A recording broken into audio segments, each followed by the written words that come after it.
وما أرسلناك إلا رحمة للعالمين.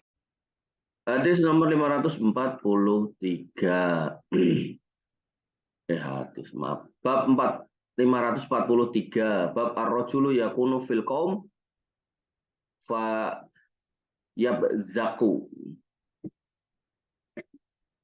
Yaitu bab tentang seseorang yang berada di tengah-tengah orang banyak, lalu dia pengen meludah. Namanya pengen meludah itu berarti ya memang ada sesuatu yang pengen dikeluarkan. Ya. Tapi kalau nggak ada ya nggak usah pengen meludah, biasa aja gitu. Tapi kalau emang ada yang pengen diludahkan ya diludahkan. Nanti ya di sini nih maknanya dalam banget. Maknanya dalam banget gitu. Utbah bin Abdul Malik, dari Utbah bin Abdul Malik qala, beliau berkata hadatsani Zararah gitu. Menceritakan kepadaku Zararah ibnu Karim bin Al-Haris bin Amr As-Sahmi. Al-Haris ibn Amr As-Sahmi, bahwasanya Haris bin Amr As-Sahmi ada saum menceritakan kepadanya, qala, dia berkata, ataitu Nabi sallallahu alaihi wasallam, aku mendatangi Nabi sallallahu alaihi wasallam. Ini salah ya, bukan bina ya. Bimina, mimnya kurang. Pada waktu itu beliau ada di Mina, au bi Arafah, atau beliau berada di Arafah, waqad atafa bihin nas gitu. Dan orang-orang sudah mengelilingi beliau. Salam. Wayajiul A'rab, kemudian orang-orang Arab Badui, orang-orang Arab kampung pada datang, yang dari gunung turun gitu. Fa idza ra'au wajhahu, dan apabila mereka melihat beliau sallallahu alaihi wasallam, mereka berkata, ada wajhun mubarakun. Ini muka-muka yang diberkahi oleh Allah Subhanahu wa taala. Itu orang Arab nih kalau ngeliat Nabi, pujiannya kayak gitu. Ada wajhun mubarakun. Sama kamu kalau didatangi orang-orang solih, atau rumahmu kok didatangi yai, didatangi ustadz, didatangi guru agama maksudnya. Ini guru apa? Ngajari aku maling gitu. Guru maling ya, bukan. Maka bisa Anda katakan ada wajhun mubarakun. Ini wajah yang insya Allah diberkahi oleh Allah Subhanahu wa taala. Qultu, aku berkata, ya Rasulullah, wahai Rasulullah, istaghfirli, mohonkan ampun kepada Allah Subhanahu wa taala untukku. Faqala, kemudian Rasul sallallahu alaihi wasallam bersabda, Allahumma ighfir lana, ya Allah ampunilah kami. Wadurtu, maka kemudian aku berputar lagi, muter lagi, kemudian aku berkata lagi, faqultu istaghfirli. Nah, kan tadi orang-orang ngerumunin doa. Ini kemudian si Al-Haris ibn Amr As-Sahmi, nah ini ngubungi Nabi, begitu sampai di situ lagi, ya Rasul, mintakan ampunan untukku. Nah, qala, Nabi SAW kemudian bersabda, ighfir lana, Allahumma ighfir lana, ya Allah ampunilah kami. Jadi nggak cuma untuk dia, Allahumma ighfir lahu, nggak gitu. Lana untuk kami. Badur tuh, kemudian aku muter lagi, tak ubengin lagi. Kemudian aku berkata lagi, istaghfirli, ya Allah, ya Rasul, aku minta ampun lagi. Mintakan ampun lagi kepada Allah ya Rasul gitu. Faqala, kemudian Rasulullah SAW bersabda, Allahumma ighfir lana, ya Allah ampunilah kami lagi.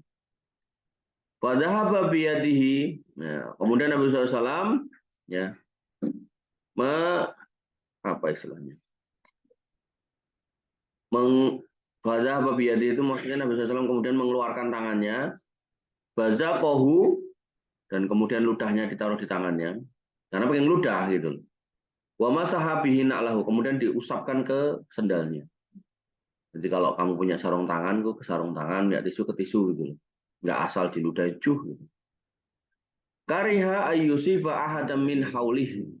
Nabi SAW karena khawatir, nggak suka kalau itu nanti kena orang di sekitarnya. Pelajarannya di sini bahwasanya apa? Nanti di dalam kitab Tauhid, ya Nabi SAW pernah mengumpulkan para sahabat. Nah, begitu mereka berkumpul, dia mengatakan nanti aku akan kasih nih bendera perang, ya, yang akan kukasih atau yang akan kuberi adalah seorang laki-laki yang dicintai Allah dan Rasulnya, dan dia juga mencintai Allah dan Rasulnya. Nah, para sahabat itu pada nunggu gitu. Begitu kemudian Nabi keluar lagi, Nabi malah nyari Ali. Mana Ali gitu kan? Ada yang mengatakan kemudian Ali baru sakit ya Rasul, sakit mata. Panggil sini. Begitu dipanggil, Nabi SAW kemudian meludahi mata Ali radhiyallahu an, kemudian sembuh, benderanya itu dikasih untuk memimpin peperangan. Nah, pelajarannya adalah apa? Di sini ludahnya dibuang.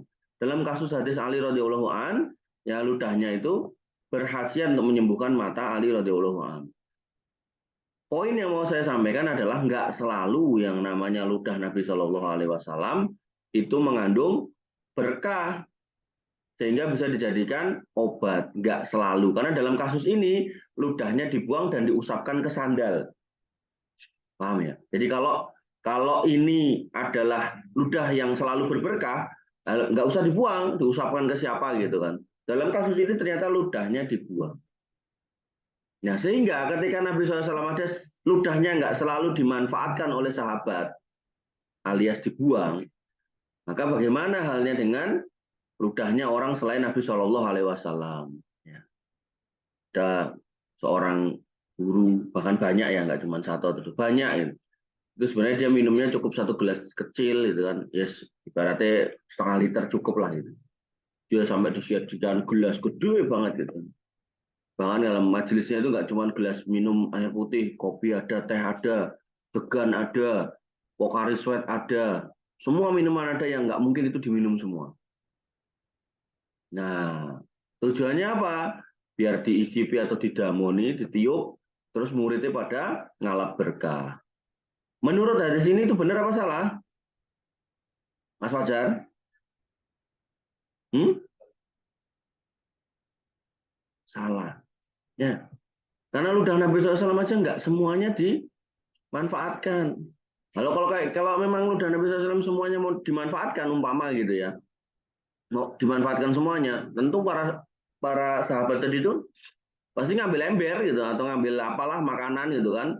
Ya Rasul jangan dilapin ke sendal, ludahkan aja ke ember ini biar pada nanti minum dia dapat berkah. Enggak, ternyata dibuang bahkan dilapkan ke sandal gitu. Kan nggak mungkin sandalnya lalu dilet-letin ke makanan toh. Sandalnya pasti ya terus dipakai lagi gitu kan. Ya, maka pelajarannya adalah kita nggak boleh hulu kepada orang-orang solih. Gitu. Benar itu kiai kita, benar itu ustadz kita, benar itu guru kita, benar itu orang alim di kampung kita. Tapi benar nggak perlakuan kayak gitu gitu. Nah, ternyata Nabi SAW aja nggak selalu kayak gitu. Itu pelajaran akidahnya, itu akidah loh itu, bukan main-main gitu kan. Terus pelajaran akhlaknya adalah ketika kita mau membuang sesuatu yang memang masyarakat menganggap itu sebuah kotoran, maka pastikan jangan sampai ganggu orang lain. Apakah itu ludah, apakah itu ingus, parah lagi sampai kencing gitu kan. Makanya perbuatan orang apa namanya yang di terminal itu suka kencing di sembarangan, ditaruh di botol kemudian dibuang sembarangan. Ya, maka itu perbuatan yang sangat-sangat keliru. Nggak mau bayar 2.000 dia kencing di ban bis gitu kan. Jadi kalau kita masuk di stasiun terminal itu aromanya itu udah kayak masuk ke WC umum yang nggak pernah disentor, baunya masya Allah. Ya, maka seorang Muslim yang paham adab itu dia nggak akan kencing sembarangan.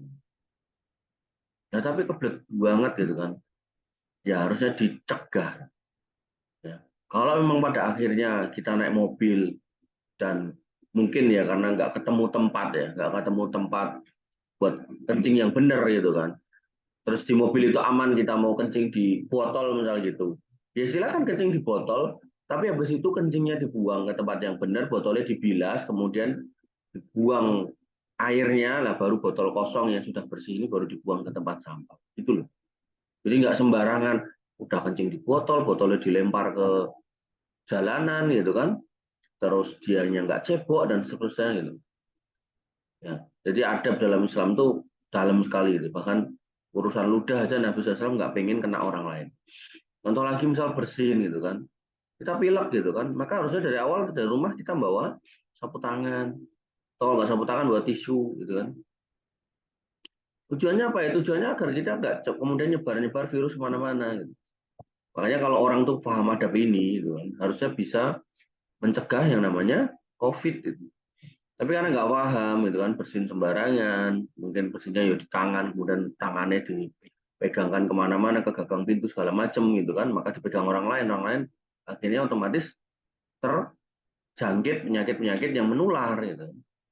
Lihat Nabi SAW tuh meludahnya di tangan, tapi kemudian diusapkan ke sendal. Ya.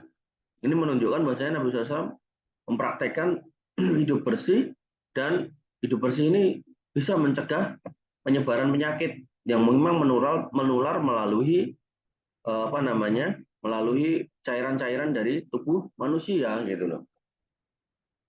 Termasuk sunnah juga adalah, atau ajaran Nabi SAW adalah, ketika seseorang tuh ngurusi jenazah, dari mulai mandikan, ya, ngafani sampai nguburkan, itu ada sunnahnya setelahnya, yaitu mandi janabah, mandi besar itu.